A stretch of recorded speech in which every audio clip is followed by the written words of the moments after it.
Hello दोस्तों, कैसे हो आप दोस्तों। आज आपको बताने वाले ईपीएस 95 पेंशन वृद्धि से संबंधित नया अपडेट आ गया है। नई खबर आ गई है, नया अपडेट एक बड़ी खबर है। 3 नए अपडेट हम आपको देंगे इस वीडियो के माध्यम से और ओनली फॉर डिस्कस करेंगे अपडेट के बारे में, ठीक है। नया और इम्पोर्टेंट बात करेंगे, वीडियो के माध्यम से आपको समझाएंगे कि अपडेट क्या है, ठीक है। और अगर चैनल पर अगर आप नए हो ना, अभी से ही चैनल को सब्सक्राइब कर लेना, क्योंकि हम इस चैनल के माध्यम से आपको सभी बड़े छोटे नए अपडेट जो भी आते हैं वह हम आपको इस चैनल के माध्यम से देते रहते हैं। जो सबसे पहला अपडेट निकल कर आ रहा है वह हम आपको बताते हैं। हायर पेंशन से संबंधित निकल कर आ रहा है। तो यहाँ पर आपको बताएं, नेशनल कॉन्फेडरेशन ने member of parliament Shri N K Premachandra honourable member of parliament Premachandra ji को एक लेटर लिखा है, ज्ञापन सौंपा है। यहाँ पर हम आपको दिखाते हैं और आपको बताते हैं, आप आराम से पढ़ो। इसके अंदर जो जो चीज़ें लिखी हुई है हम आपको समझाते हैं। ये लेटर जो नेशनल कॉन्फेडरेशन ने लिखा है, यहाँ पर आप देख लो, आप आराम से देखो, इसको आराम से पढ़िए, आराम से समझिए, ठीक है। मैं आपको जो जो चीज़ है मेन टॉपिक वो बता देता हूँ। सब्जेक्ट में requesting your kind intervention for, subject में रिक्वेस्ट जो की गई है योर काइंड इंटरवेंशन फॉर, और इसमें जो बोला जा रहा है वह मैं आपको बता रहा हूँ। एक इसमें जो लिखा हुआ है ना, इंश्योरिटी 4 नवंबर 2022 का जो रिगार्डिंग जो केस है उसकी बात कर रहा हूँ। ईपीएस 95 इम्प्लीमेंटेशन फॉर पोस्ट 2014, मतलब कि जो 2014 के संबंधित बात है। और रिटायरेशन एंड सर्विंग एम्प्लॉयज, जो सर्विस एम्प्लॉयज है उनके लिए। तो साथियों, यहाँ पर मैं आपको जो समझा रहा हूँ, तो दोस्तों मैं आपको क्लियरली यह कह देता हूँ, बता देता हूँ, समझा देता हूँ। यहाँ पर जो लेटर लिखा गया है ना, वो हायर पेंशन में जो डिले हो रहा है या लेट हो रहा है, इसमें जो इस समय लेट चल रहा है या पाबंदी लग रही है इस समय तक, कैसे भी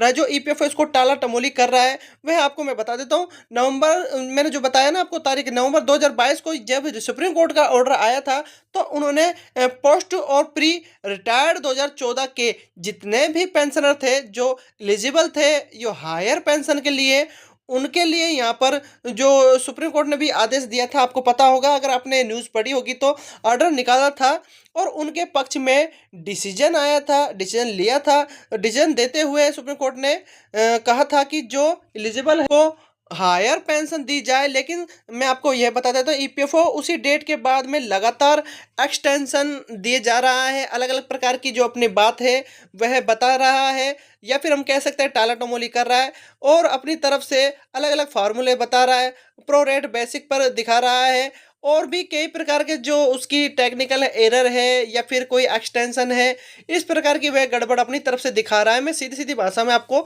सही तरीके से ये समझा रहा हूँ, ठीक है।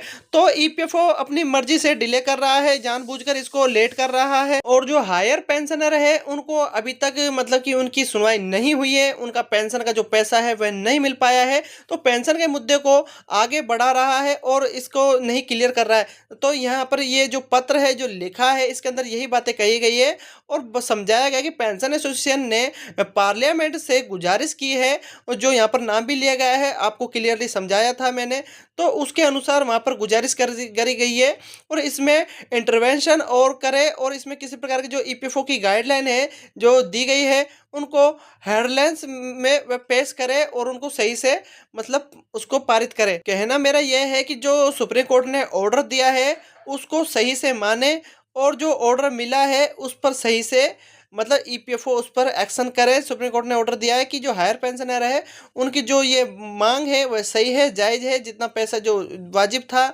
वह इस प्रकार से दिया जाए, और उनकी जो बात है उनको पक्ष में ये केस जाना चाहिए, और हम ऑर्डर भी दे चुके हैं। इस प्रकार की जो इसमें बातें कही गई है।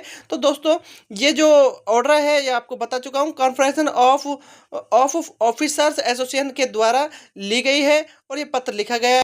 यहाँ पर इसको बोला गया है कि member of parliament New Delhi Shri N K Premchandra ji को यहाँ पर बातें कही गई है, उसको समझिए। तो यहाँ पर दोस्तों अब ये जो अपडेट था फर्स्ट क्लियर हो चुका है। दूसरा अपडेट जो निकल कर आ रहा है वह निकल कर आ रहा है बिजनौर यूनिट से। यहाँ पर ईपीएस 95 बिजनौर यूनिट की तरफ से एक सामान्य मीटिंग हुई थी 10 अक्टूबर को, और इसमें निजामाबाद डिपो परिषद में संपन्न हुई थी ये है। और इस मीटिंग के तहत यहाँ पर ये जो बातें कही गई है, इसमें ईपीएस 95 एनएसी के संबंधित जो वर्तमान में जो कार्य प्रगति हो रही है या सेवानिवृत्त जो कर्मचारी है वह जा चुके हैं, तो उनके द्वारा कर्मचारी को जिला सचिव श्री सुभाष चंद्र सिंघल जी ने से अवगत कराया गया।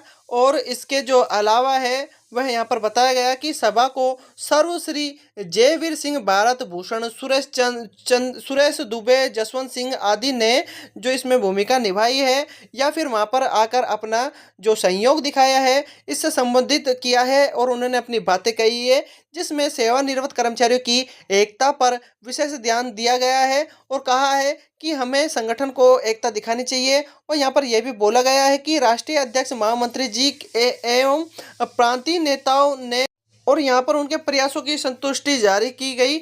और वहाँ पर उनके अलावा सतत जो भी यहाँ पर कर्मचारी है या वर्ग साथी है वह यहाँ पर एक तरीक़ा से मरते जा रहे हैं, लेकिन पेंशन की जो सुनवाई है नहीं हो पा रही है, दुख व्यक्त किया। और साथियों से यह उन्होंने कहा कि पेंशन की आशा में कुछ लोग जो हमारे साथी है ईपीएस 95 पेंशन के हकधारक है वह स्वर्ग लोग पहुंच चुके हैं, या कहने का उनका तात्पर्य है उनकी जो अंतिम सांस है वो निकल चुकी है संघर्ष करते करते, लेकिन उनको अभी तक पेंशन की नहीं मिली है। तो बढ़ोतरी जो है ये एमपीएस 95 के वर्ग पेंशनर है जो वहाँ पर बहुत मौजूद थे। और यह मीटिंग है जो बिजनौर के अंदर संपन्न हुई थी। और इसके अलावा जो हम आपको बात बता देते हैं कि जो तीसरा नया अपडेट है उसकी बात कर लेते हैं। यहाँ पर 2 अपडेट जा चुके हैं, तो तीसरा जो अपडेट आ रहा है वह आ रहा है, आपको पता होगा, बुल्ढाना से। बुल्ढाना के अंदर बहुत बड़ा क्रमिक अनशन एक चल रहा है। यहाँ पर बुल्ढाना के अंदर बहुत बड़ा अनशन चल रहा है, जो इसका साल है बहुत हो गया है। राष्ट्रीय संघर्ष समिति के द्वारा नेता श्री आर के जी व श्री बी आर, आप जानते होंगे ईपीएस 95 के अगर आप पेंशनर्स हो तो आपको पता होगा, राजपूत जी ने अनशन में भाग लिया है और अनशन के जो कार्यक्रम है उनको आगे बढ़ाया है। और उन्होंने कहा है कि हमें संगठन को दिखाना है, संगठन की ताकत को दिखाना है।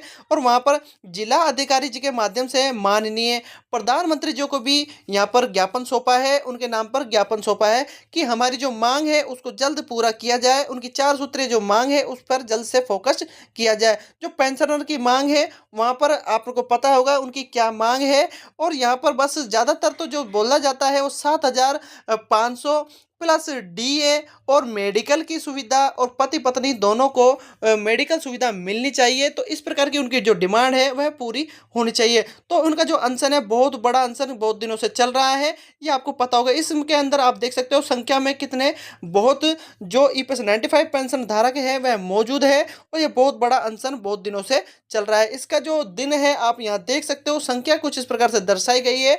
बहुत दिन हो गए, 6 वर्ष और 292 के आसपास कुछ दिन हो गए हैं, यहाँ पर कंप्लीटली ये शो करता है। तो दोस्तों आशा करता हूँ इस वीडियो के माध्यम से जो ये 3 नए अपडेट थे मैंने आपको समझा दिए हैं, बता दिए हैं, आपको ये समझ में आ गए होंगे। तो दोस्तों आशा करता हूँ यह वीडियो आपको समझ में भी आया होगा और पसंद भी आया होगा। तो दोस्तों कैसा लगा मेरी वीडियो? अगर मेरी वीडियो आपको पसंद आए तो लाइक करें, आगे शेयर करें और प्लीज़ इस चैनल को सब्सक्राइब आप जरूर कर लेना, क्योंकि हम ईपीएस 95 पेंशन वृद्धि से संबंधित, एनएसी से संबंधित और ओपीएस से संबंधित, एनएसी से संबंधित और एनपीएस से संबंधित, यूपीएस से संबंधित जो भी नया छोटा बड़ा अपडेट निकल कर आता है ईपीएस 95 पेंशन वृद्धि से संबंधित, उनके सभी अपडेट हम आपको देते रहते हैं, वीडियो के माध्यम से समझाते रहते हैं। तो दोस्तों ऐसे ही वीडियो मेरे चैनल के माध्यम से आपको मिलते रहेंगे। तो मिलते हैं नए और नेक्स्ट वीडियो में, जब तक के लिए जय हिंद।